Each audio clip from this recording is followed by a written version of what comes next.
Assalamualaikum warahmatullahi wabarakatuh. Perkenalkan, saya Sandra Patricia dari Program Studi Pendidikan Agama Islam. Pada video kali ini saya akan menjelaskan materi mengenai generalitas menggunakan metode Spiroli. Selain menjelaskan konsep dan teori, saya juga akan memperagakan langkah-langkah melakukan uji normalitas menggunakan aplikasi SPSS beserta cara membaca hasil outputnya. Semoga video ini dapat membantu memahami materi dengan lebih mudah. Sebelum melakukan analisis statistik, kita perlu mengetahui apakah data penelitian berdistribusi normal atau tidak. Oleh karena itu, dilakukan uji normalitas. Uji normalitas merupakan pengujian yang bertujuan mengetahui apakah data penelitian berasal dari populasi yang berdistribusi normal atau tidak.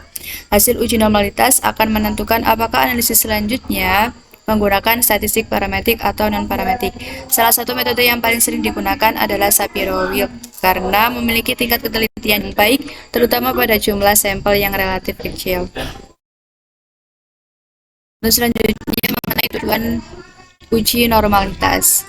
Yang pertama, mengetahui apakah data berdistribusi normal atau tidak. Yang kedua, menentukan jenis ujian statistik yang tepat.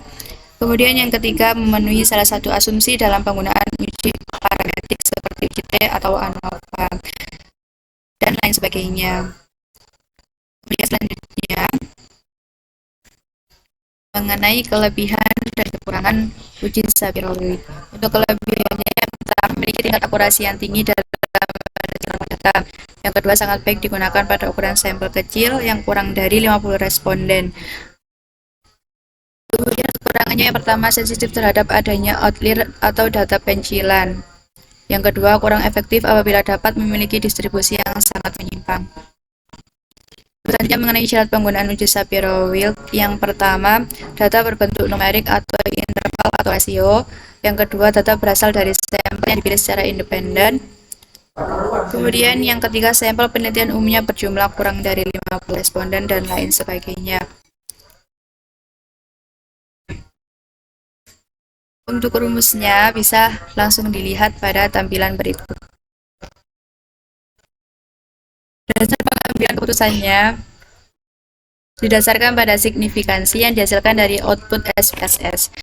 Kriteria pengambilan keputusan yang pertama, jika nilai signifikan lebih besar dari 0,05 maka HO diterima sehingga data berdistribusi normal.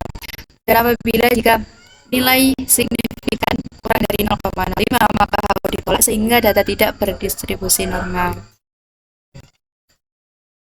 Kemudian lanjut ada contoh kasus, dan di sini contoh kasusnya adalah seorang guru ingin mengetahui pengaruh penggunaan media pembelajaran interaktif terhadap hasil belajar siswa kelas 8 melalui data pretest dan post-test.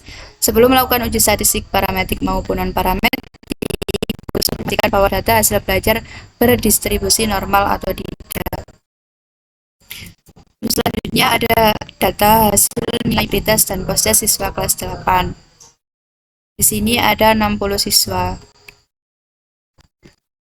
Untuk hipotesisnya, yang pertama HO, data nilai pretest dan post-test berasal dari populasi yang berdistribusi normal. Kemudian HA-nya, data nilai pretest dan post-test berasal dari populasi yang tidak berdistribusi normal. Selanjutnya langsung kepada SPSS.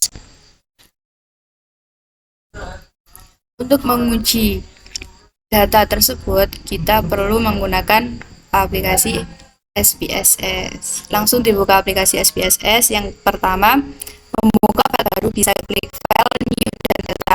Kemudian klik variable view kanan bawah, dan memasukkan name dengan keterangan pretest yang pertama, kemudian post-test yang kedua. Untuk labelnya, pretest bisa diisi dengan nilai pretest, post-test bisa diisi dengan nilai post-test. Desimalnya bisa menyesuaikan dengan keterangan pada tampilan berikut. Selanjutnya, setelah pengisian variable view selesai, kita langsung masuk ke data view. Klik kiri bawah dan diisi sesuai data tadi yang ada 60 siswa. Untuk pretest 30 dan post-test 30.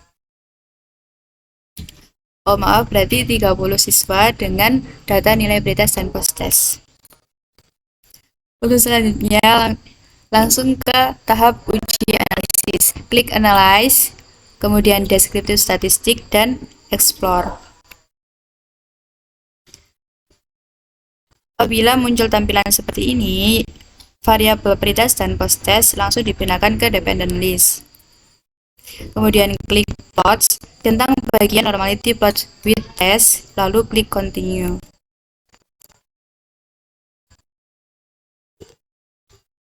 Berikut merupakan interpretasi output SPSS dari hasil uji normalitas tadi.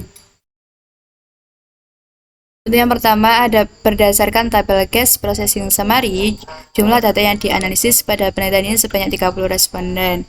Seluruh data, nilai pretest maupun posttest dinyatakan valid 100% dan tidak ada data yang hilang. Dengan demikian, seluruh data bisa dinyatakan dalam analisis uji normalitas yang normal.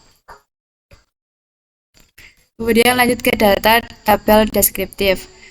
Diketahui bahwa nilai pretest memiliki nilai rata-rata atau min sebesar 71,50 dengan standar deviasi sebesar 3,767. Nilai pretest terendah adalah 65, sedangkan nilai tertinggi adalah 79, sehingga rentang nilai atau rank sebesar 14. Sementara itu, nilai posttest memiliki rata-rata atau min sebesar 75,63 dengan standar deviasi 4,422. Nilai posttest terendah adalah 68, sedangkan nilai tertinggi adalah 84, sehingga rentang nilai atau rank sebesar 16. Berdasarkan hasil tersebut, rata-rata nilai posttest lebih tinggi dibandingkan rata-rata nilai pretest, sehingga secara deskriptif menunjukkan adanya peningkatan hasil belajar setelah diberikan perlakuan. Kemudian yang terakhir ada tabel test of normality. Berdasarkan tabel ini, hasil uji normalitas menggunakan metode Shapiro-Wilk menunjukkan bahwa nilai signifikansi pada pretest sebesar 0,812, sedangkan pada posttest sebesar 0,669. Jadi dinyatakan kedua nilai signifikansi tersebut lebih besar dari 0,5. Maka dapat disimpulkan bahwa data pretest dan posttest berdistribusi normal. Kemudian kaidah pengambilan keputusannya menggunakan atau membandingkan taraf signifikansi p-value dengan galatnya. Jika signifikansi lebih dari 0,05 maka HO diterima atau bisa dinyatakan data berdistribusi normal. Jika signifikansi kurang dari 0,05 maka HO ditolak dan data tidak berdistribusi normal. Berdasarkan hasil uji normalitas menggunakan metode Shapiro-Wilk, nilai signifikansi pada pretest sebesar 0,812 dan posttest 0,669, kedua nilai signifikansi lebih besar dari 0,05. Maka data pretest dan posttest dinyatakan berdistribusi normal. Oleh karena itu, data memenuhi asumsi normalitas sehingga dapat dilanjutkan ke analisis statistik parametrik. Kemudian terakhir kesimpulannya yaitu uji normalitas Shapiro-Wilk merupakan salah satu metode statistik yang digunakan untuk mengetahui apakah data penelitian berdistribusi normal atau tidak. Uji ini memiliki tingkat ketelitian yang baik, terutama pada penelitian dengan jumlah sampel yang relatif kecil. Berdasarkan contoh pengujian yang telah dilakukan, data pretest dan posttest memenuhi asumsi normalitas sehingga dapat digunakan pada analisis statistik parametrik. Dengan demikian, uji Shapiro-Wilk menjadi salah satu metode yang efektif dan mudah diterapkan dalam pengujian normalitas di penelitian. Terima kasih, semoga bermanfaat.